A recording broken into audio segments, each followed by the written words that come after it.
Finally One Piece chapter 1090 release हो चुका है और ये चैप्टर लेट था। इसका रीजन ये था, पिछले हफ्ते वीकली शोनेन जंप का ब्रेक था तो इसलिए चैप्टर रिलीज नहीं हुआ था। खैर, एक अपडेट और देना चाहता हूँ, इस हफ्ते ओडा का ब्रेक है तो अब हमें नेक्स्ट चैप्टर इस मंथ के एंड में देखने को मिलेगा। खैर, अब चैप्टर के ऊपर ध्यान दे तो इस चैप्टर में ओडा फाइनली वॉर की शुरुआत करते हैं with the fight of Kizaru and Sentomaru, जिसकी बात हम आगे करेंगे। तो बिना कोई टाइम वेस्ट के चैप्टर का एक्सप्लेनेशन शुरू करते हैं, जहाँ पे ओपनिंग में हमें कन्वर्सेशन दिखाई जाती है लूफी और 5 एल्डर्स के बीच में, जहाँ पे 5 एल्डर्स लूफी को ऑलमोस्ट कन्विंस कर लेते हैं कि इटी रेड डोम में क्या सिचुएशन है और लूफी कुछ बोले उससे पहले ही रॉबिन उसे रोक लेती है क्योंकि ये एक वाइटल इन्फॉर्म। अगले मंगा पैनल में हमें सैटर्न और डॉबरमैन के बीच की कन्वर्सेशन दिखाई जाती है, जहाँ पे सैटर्न ऑर्डर देता है डॉबरमैन को इन 3 चीजों के बारे में ध्यान रखने का। एक, यॉर्क को सेफली बाहर निकालना, दूसरा, वॉर के दौरान पंक रिकॉर्ड्स को कुछ भी डैमेज ना होना चाहिए, और तीसरा, उस पावर प्लांट को ढूंढना जो मदर फ्लेम को प्रोड्यूस करता है। अब ये सारी चीजें सुन के डॉबरमैन सवाल पूछता है कि हमारे साइबरवॉर एजेंट्स का क्या। तभी हमें सैटर्न का पर्सपेक्टिव देखने को मिलता है साधारण लोगों के लिए, जहाँ पे वो कहता है उन सब की किसको पड़ी है, इंसान कीड़े समान होते हैं, अगर 2-4 मर भी गए तो वो लोग अपनी वापस संख्या को बढ़ा लेंगे। फिर सीन शिफ्ट होता है लेबोरेटरी के अंदर और हमें करंट सिनेरियो दिखाया जाता है, जहाँ पे लेबोरेटरी में लूफी का पूरा क्रू है, उसी के साथ साथ वेगापंक और बाकी के उसके सैटेलाइट्स भी उसके साथ है और बॉनी भी उन्हीं के साथ है। और उसी लेबोरेटरी में लूची और काकू भी है, जहाँ पे काकू हेवीली इंजर्ड है क्योंकि उसने 2 सेराफिम्स के साथ में फाइट की थी और लूची कुछ बड़बड़ा रहा है। फिर सीन शिफ्ट होता है लेबोरेटरी के बेसमेंट में, जहाँ पे बाकी सारे जो साइबरपोल के एजेंट्स हैं वो खुश हो गए हैं क्योंकि उनको काफी दिनों के बाद जाके खाना मिला है।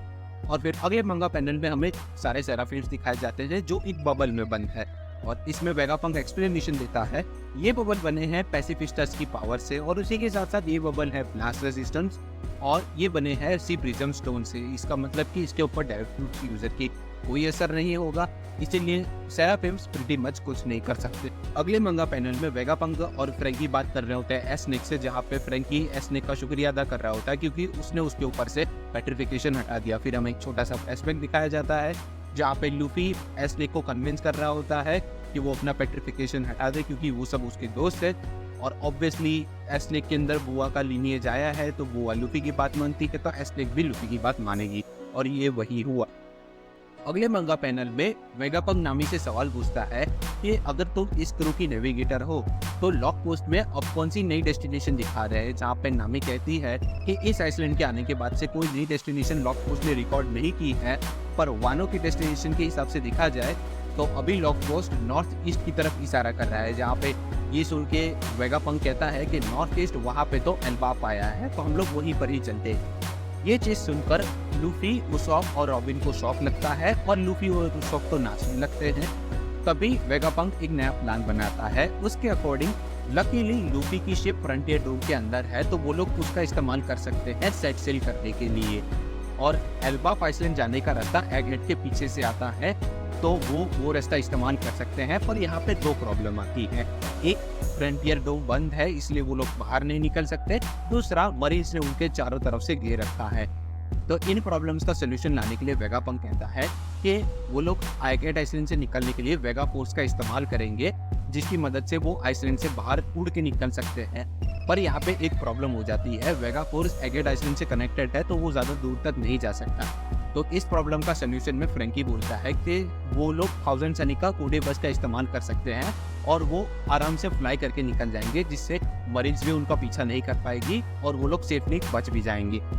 एक प्रॉब्लम का सॉल्यूशन मिलने के बाद वेगापंक और एटनस बैठ जाते हैं फ्रंटियर डोम की प्रॉब्लम को सॉल्व करने के लिए क्योंकि यॉर्क ने फ्रंटियर डोम का पासवर्ड बदल दिया है। फिर अगले मंगा पैनल में हमें पता चलता है लिलिथ, लूफी, फ्रैंकी और बॉनी निकल चुके हैं 1000 सनी और वेगा फोर्स की तरफ। फिर सीन शिफ्ट होता है मरीन्स पर, जहाँ पे लूची ने उन सबको कांटेक्ट किया था और सारी इन्फॉर्मेशन प्रोवाइड कर दी थी जो उनको चाहिए थी एगेट आइसलैंड में इन्वेजन करने की। और इस इन्फॉर्मेशन में लूची ने मदर फ्लेम के पावर प्लांट की भी लोकेशन बता दी है। अब ये सारी चीजें मिलने के बाद किजारू सैटर्न से मिलने जाता है और उन दोनों के बीच की कन्वर्सेशन होती है, जहाँ पे सैटर्न किजारू से सवाल पूछता है कि अगर फ्रंटियर डोम लेजर से बना है तो क्या तुम उसको पेनिट्रेट करके अंदर नहीं जा सकते किजारू, तुम्हारे डायरेक्ट की पावर से ही तो वो बना है। जिसके जवाब में किजारू कहता है कि ये चीज पॉसिबल है पर यहाँ पे एक प्रॉब्लम है, मेरे अंदर जाते ही मुझे सबसे पहले अपने दोस्त सेंटीमारू के सामने लड़ना पड़ेगा क्योंकि वो मुझसे लड़ना चाहता है और ये मेरे उसूलों के खिलाफ है, क्योंकि मैं ये चीज़ डाल नहीं सकता। और दूसरा, मेरे अंदर जाते ही सेंटीमारू ऑर्डर दे देगा सी बीस्ट्स को बैटलशिप पे हमला करने के लिए, जो और बड़ी प्रॉब्लम को क्रिएट करेगा। अब ये सारी चीज़ें सुन के सैटर्न थोड़ा कंफ्यूजन में आ जाता है। अगले मांगा पैनल में अनाउंसमेंट होती है, जहाँ पे रोकुशिकी यूजर्स को बोला जाता है कि वो लोग तैयार रहे क्योंकि असॉल्ट शुरू होने वाला है। दूसरी तरफ जो दूसरी यूनिट थी उनको ऑर्डर दिया जाता है कि वो लोग साइपर बोल की जितने भी एजेंट्स हैं उनको बचाएं, और जो बॉम्बार्ड वाला डिपार्टमेंट था उनको ऑर्डर दिया जाता है कि जितने भी पैसिफिस्टास हैं उनके वेपन्स के ऊपर हमला करें, ना कि उनकी बॉडी के ऊपर। और एटलास किज़ारू अपना यातानो कागामी करके हमले का इस्तेमाल करता है और वो फ्रंट हेडो को पेनिट्रेट करके पहुंच जाता है सेंटीमारू के पास। सेंटीमारू ये देख के पैसिफिस्टास को ऑर्डर देता है कि जितने भी एनिमीज आए तुम्हें उसको एलिमिनेट करना है, और उन दोनों के बीच में फाइनली क्लैश होता है और बहुत बड़ा लाइट का एक्सप्लोजन होता है। और फिर हमें सीन दिखाया जाता है 1000 जनी और वेगा फोर्स का, जहाँ पे वो सब पहुंच चुके हैं और लूफी को कोई मिस्टीरियस पावर का फील होता है और वो कहता है कि समवन स्ट्रॉन्ग इज कमिंग। अब यहाँ पे बताया नहीं गया है कि लूफी किसकी बात कर रहा है, क्या वो किज़ारू की बात कर रहा है या फिर कोई और पहुंच गया है एगेट आइसलैंड पर, वो तो हमें आने वाले चैप्टर्स में पता चलेगा। और यहाँ पे चैप्टर एंड होता है। उम्मीद करता हूँ तुम्हें वीडियो पसंद आया होगा। वीडियो में से जाने से पहले वीडियो को लाइक और चैनल को सब्सक्राइब करते हुए जाना। मैं मिलूंगा नेक्स्ट वीडियो में, तब तक